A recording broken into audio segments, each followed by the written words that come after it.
And today we will solve some numerical problem related to the dimensional formula. So now you can see here first one rule: physical quantities separated by plus, minus, equal, greater and less have the same dimension. It means आपको मतलब कोई भी equation में यदि positive sign दिखे या फिर greater sign दिखे या तो लेस साइन दिखे या तो माइनस साइन दिखे तो वैसे कंडीशन में आपको क्या मानना है वहाँ पे कि ये है जो सो एक दूसरे के इक्वल है। जैसे मान लो यहाँ पे हमें क्वेश्चन हमारे पास है v is equals to a plus b t plus c by D plus d, ठीक है। तो उसका बोल रहा है write the dimensional formula of A B and c, ठीक है। तो ऐसे कंडीशन में क्या है कि हम लोग जानते हैं according to principle of homogeneity all the terms will be equal to zero, मतलब all the terms will be equal, मतलब हमेशा इसका कंडीशन है होमोजेनिटी का कि जितना भी टर्म है इसमें सब हमको क्या मिलना चाहिए, इक्वल मिलना चाहिए।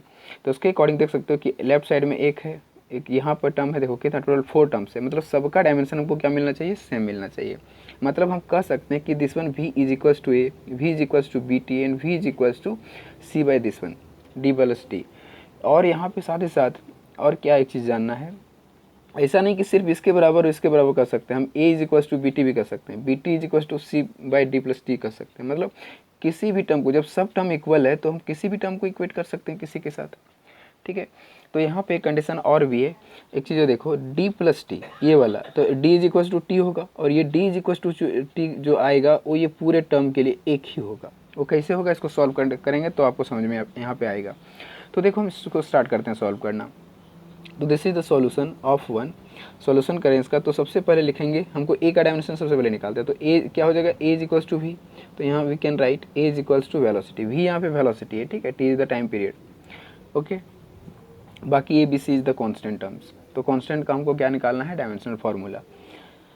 तो देखो क्या आता है, A is equals to V और वी का डायमेंशन हम लोग जानते हैं क्या चीज़ है, V is the velocity. So this one dimensional formula is the L T minus one, M zero आप लगा सकते हो, इसमें कोई दिक्कत नहीं है, नहीं भी लगाओगे तो चलेगा। This is the L T minus one, इसका डायमेंशनल फार्मूला हमको मिल गया।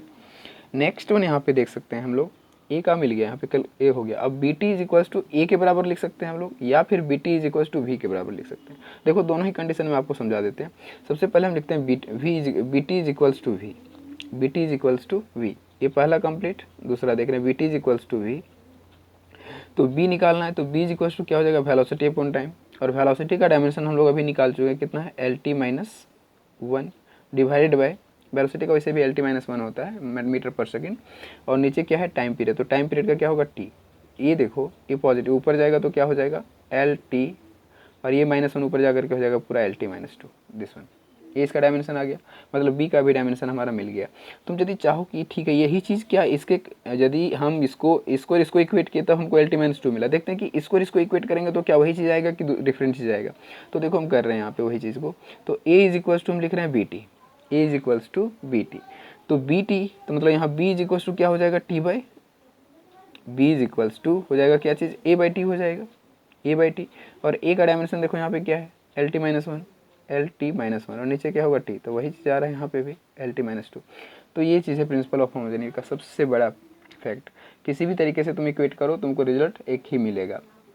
इसीलिए तो इसमें प्रिंसिपल ऑफ होमोजेनिटी बोलता है कि सब टर्म्स क्या है, जितना भी टर्म होता है सब क्या होता है, एक दूसरे के इक्वल होता है। अब बी का निकल गया, अब सी का देखो, थोड़ा सी का देखते हैं। तो सी का जानने से पहले इसको कैलकुलेट करना पड़ेगा, डी प्लस टी। तो यहाँ पे डी प्लस टी मतलब क्या है, पॉजिटिव साइन है, मतलब जहाँ पे साइन हमको पॉजिटिव मिले नेगेटिव मिले कुछ भी मिले तो वहाँ पे इक्वेट कर देना है इसको कि दोनों बराबर है। तो यहाँ पे लिख सकते हैं हम लोग कि डी जो है वो किसके बराबर है, टी के बराबर, D is equal to T, इसके बराबर है।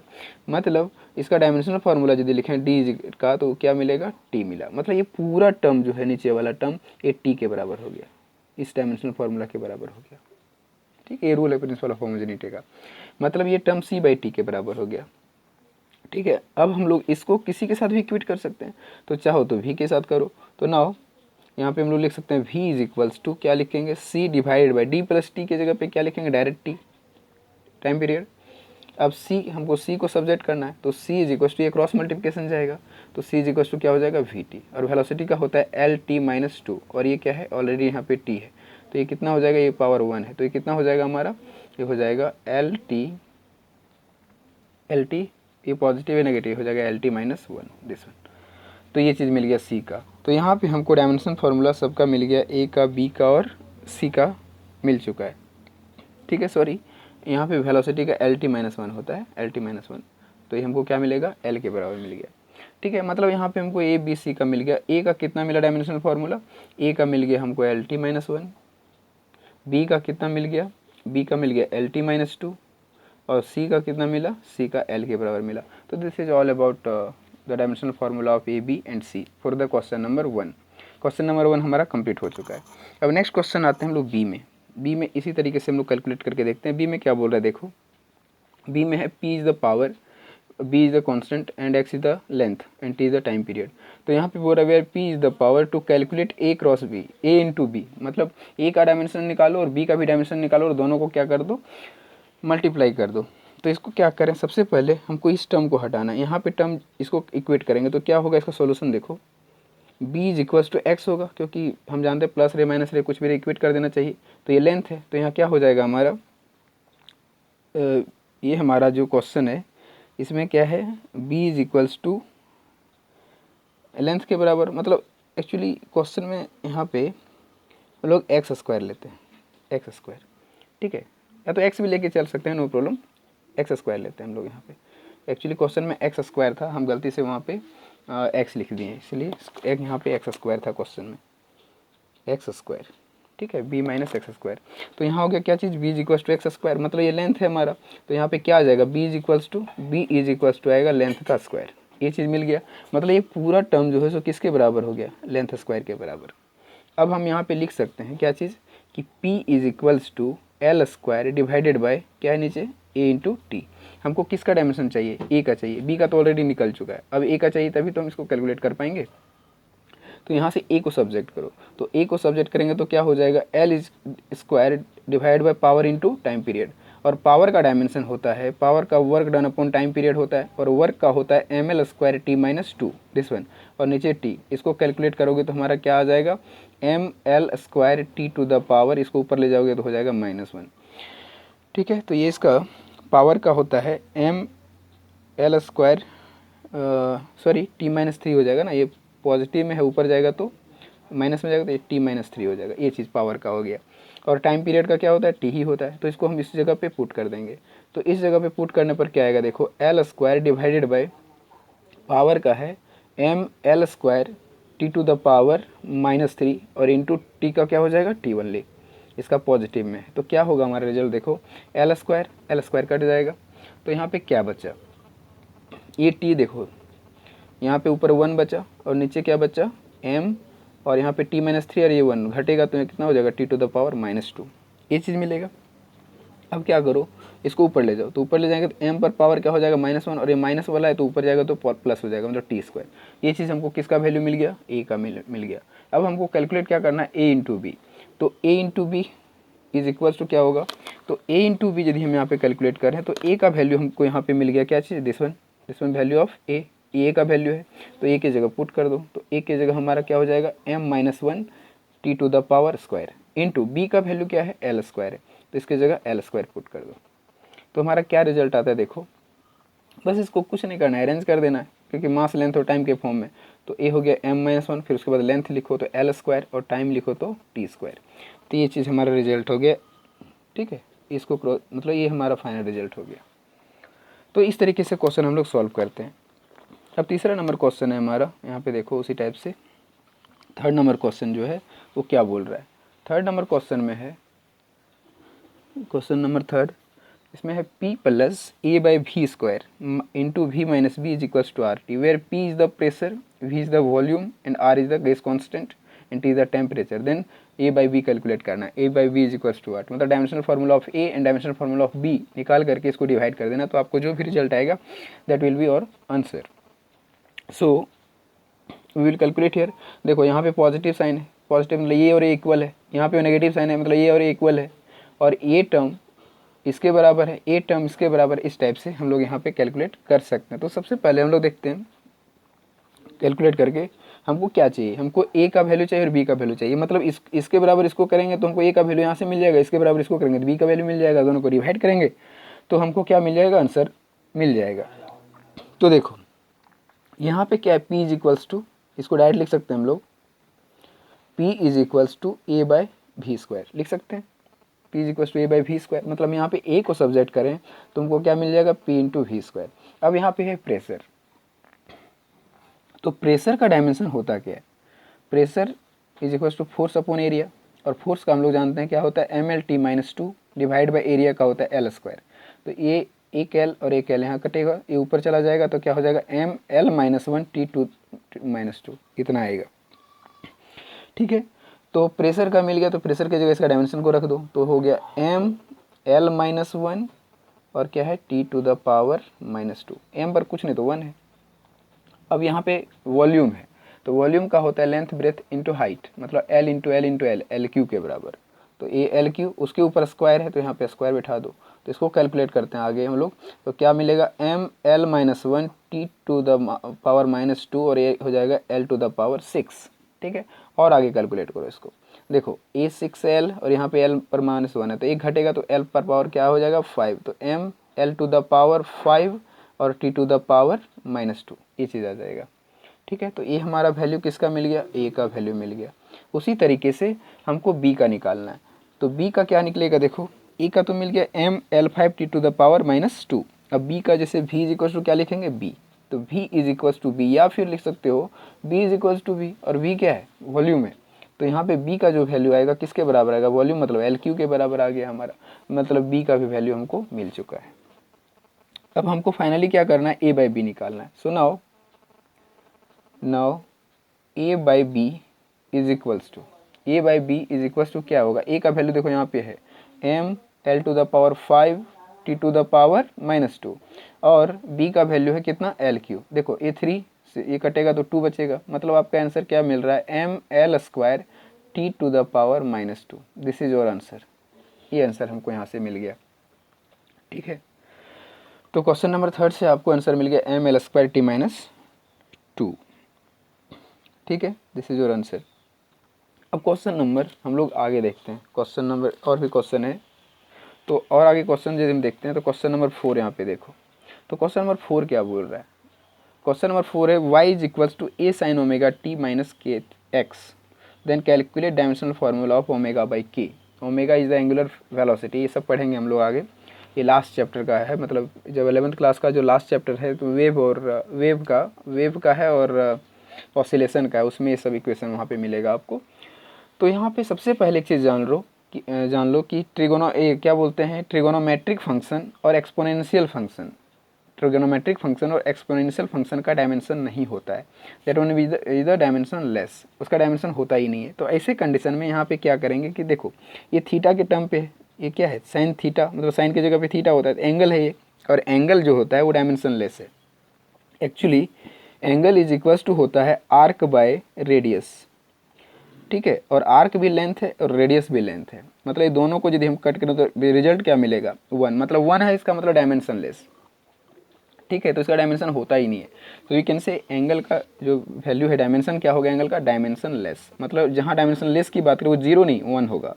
ठीक है, तो 1 यहाँ पे वैल्यू मिल गया। इसका मतलब क्या है कि हम यदि यहाँ पे बात करें कि omega T minus k X, मतलब omega T minus k x यहाँ पे है ना, तो माइनस के साथ है, मतलब ए इसके बराबर है, और यदि ए इसके बराबर है तो हम लोग यहाँ पे कह सकते हैं कि ये पूरे टर्म के बराबर क्या है 1 है, ये पूरे टर्म के लिए क्या है 1 है, क्योंकि थीटा का वैल्यू हमारा क्या आ रहा है 1, मतलब इस पूरे टर्म के लिए वैल्यू 1 है।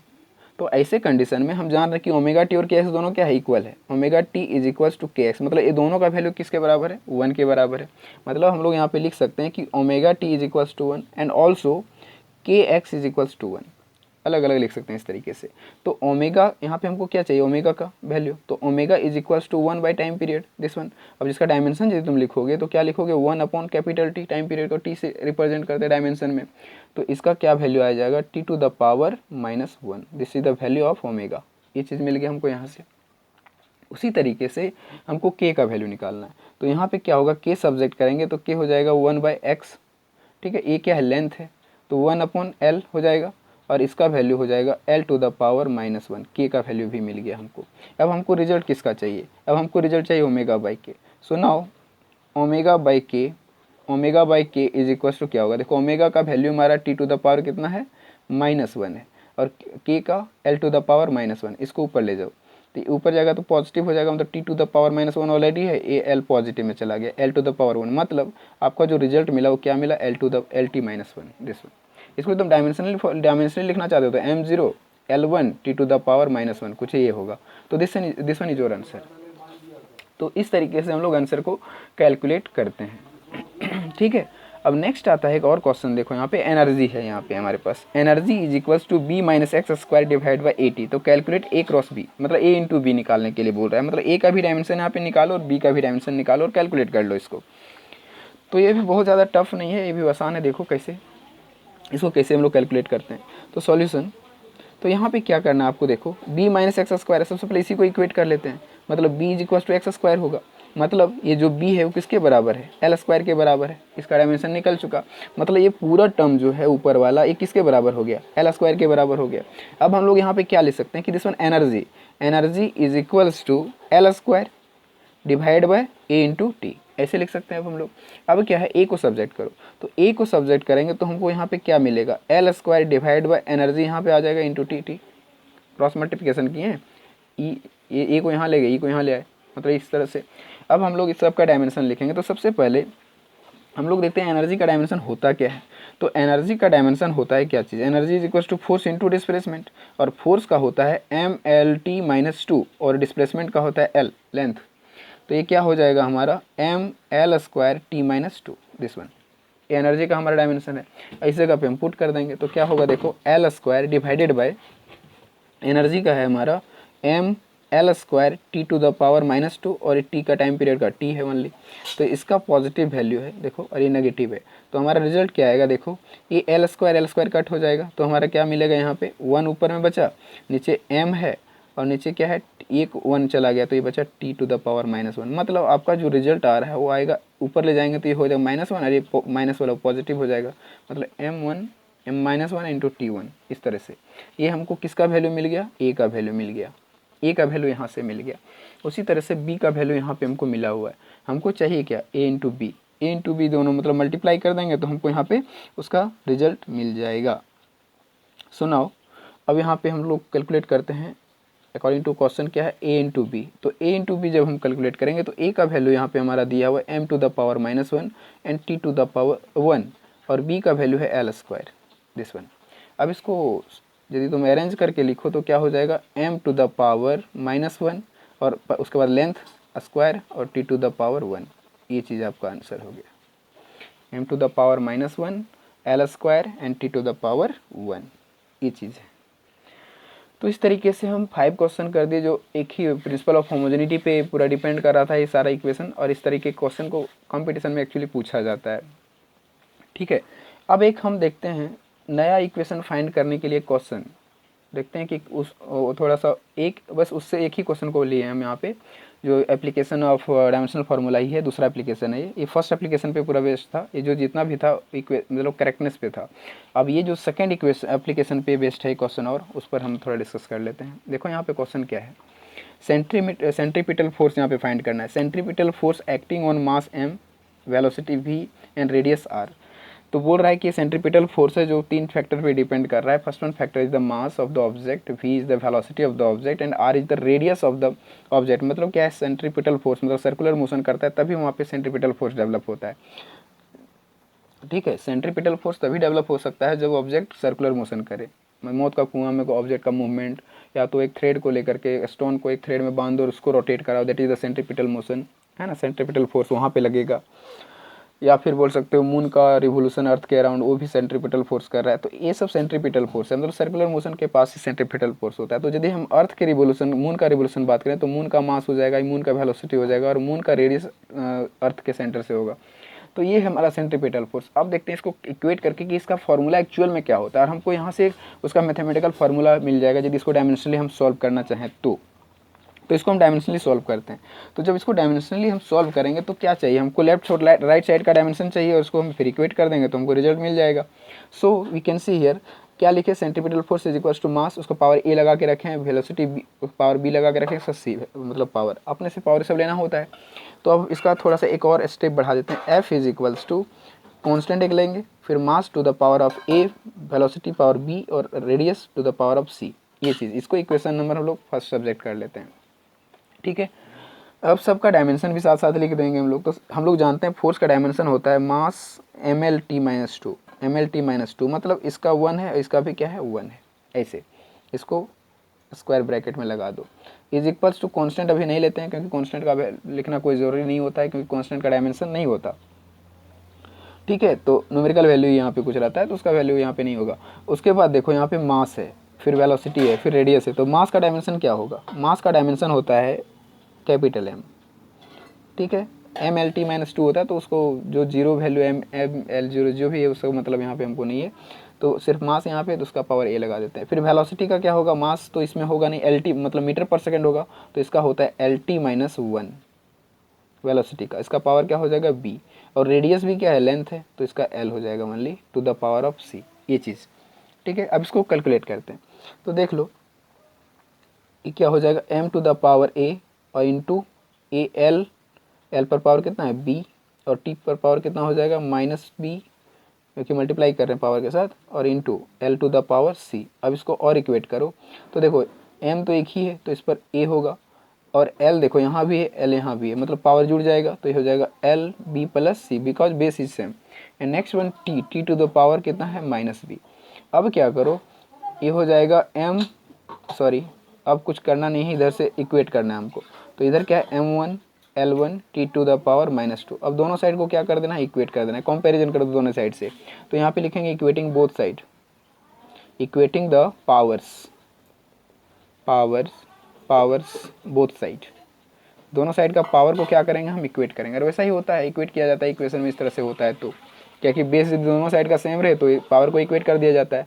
तो यहाँ से हमको सबसे पहले क्या मिल रहा है? ए यहाँ पे है मास में, यहाँ पे 1 है, मतलब क्या मिला? ए इज इक्वल्स टू 1, एक चीज़ मिल गया। ठीक है, ए का वैल्यू क्या मिला हमको? 1 मिला। नेक्स्ट है, अब हम लोग नेक्स्ट इक्वेशन लिखते हैं ये वाला एल लेंथ का। तो लेंथ का क्या है? बी प्लस सी। तो बी प्लस सी और लेंथ पर यहाँ पे क्या है? 1 है, इसको भी लिख लिए, दूसरा इक्वेशन भी लिखा गया। तीसरा है T to the power -b, और इधर क्या है? टी पर -2, तो is equals to -2, minus cut हो जाएगा यहाँ पे, तो आपका रिजल्ट आएगा b इज इक्वल्स टू 2। तो मतलब b का वैल्यू मिल गया, a का वैल्यू मिल गया, c का वैल्यू अब चाहिए। तो b का वैल्यू 2 यहाँ पे पुट कर देंगे तो हमको c का वैल्यू मिल जाएगा। तो यहाँ पे पुट कर दो b का वैल्यू, तो b का वैल्यू 2 है plus c is equals to 1। So c is equals to 1 - 2, so this one will be 1/-1। तो c का वैल्यू क्या मिला हमको? -1 मिल गया। अब a b c तीनों का वैल्यू मिल गया, तो हम लोग इक्वेशन 1 में इस वैल्यू को पुट करेंगे तो हमको उसका रिजल्ट मिल जाएगा। तो यहाँ पे लिखेंगे फ्रॉम इक्वेशन 1, या तो इक्वेशन 1 बिकम जो भी लिखना लिख सकते हो। तो यहाँ पे क्या मिला? f is equals to constant term k रहने दो, मास पर पावर कितना है? देखो मास पर पावर a है, तो a का वैल्यू मेरा कितना है? 1, मतलब m टू द पावर 1 लगा देंगे। फिर v है, तो v पर पावर कितना होगा? b है, b का वैल्यू कितना है? 2 है, a लगा दिए। उसके बाद क्या है? r है, r पर पावर c, मतलब -1 है, यहाँ पे c का वैल्यू -1, तो ये चीज़ लगा दिए। अब इसको देखो, इसको लिखते हैं हम लोग, के कांस्टेंट को रहने दो, उससे उसका कोई यहाँ पे मतलब नहीं है। मास तो m रहने देते हैं, v² डिवाइड बाई AR-1 है, देखो नीचे चला जाएगा तो ये हो जाएगा, तो AR नीचे चला आ गया। ठीक है, क्योंकि -1 है तो इधर नीचे आएगा तो पॉजिटिव में आएगा, मतलब यहाँ पे पावर 1, यहाँ भी पावर क्या है? 1 है। इस तरीके से मतलब क्या है कि इस कांस्टेंट को यदि हम 1 मान लें, मान लो कि यहाँ पे k का वैल्यू क्या है? 1 है, तो हमारा रिजल्ट क्या आएगा? m1 v² divide by R1, इतना आएगा। ये फोर्स सेंट्रीपिटल फोर्स, और हम लोग जानते भी हैं कि सेंट्रीपिटल फोर्स का फार्मूला होता है Fc is equals to mv² divide by r। तो वही चीज़ तो आ गया यहाँ से, क्योंकि m1 है, यहाँ पे नहीं दिखा रहे, 1 नहीं, 1 को दिखाना और ना दिखाना एक ही, कोई फर्क नहीं पड़ता उससे। r पर 1 है तो यहाँ भी लिख दिए। तो Fc is equals to mv² by r, this is the centripetal force. तो इस तरीके से हम नया इक्वेशन को जनरेट कर सकते हैं, नया इक्वेशन को डायमेंशनली प्रूव कर सकते हैं। ठीक है, तो ये हमारा फार्मूला हो गया centripetal force by dimensional method. किस किस फैक्टर पे डिपेंड करता है उसको जानना होता है, उसके बाद आप इजीली कैलकुलेट कर सकते हो। सो आज का लेक्चर यहीं पे समाप्त करते हैं। So this is all about of the today lecture. So thank you for watching.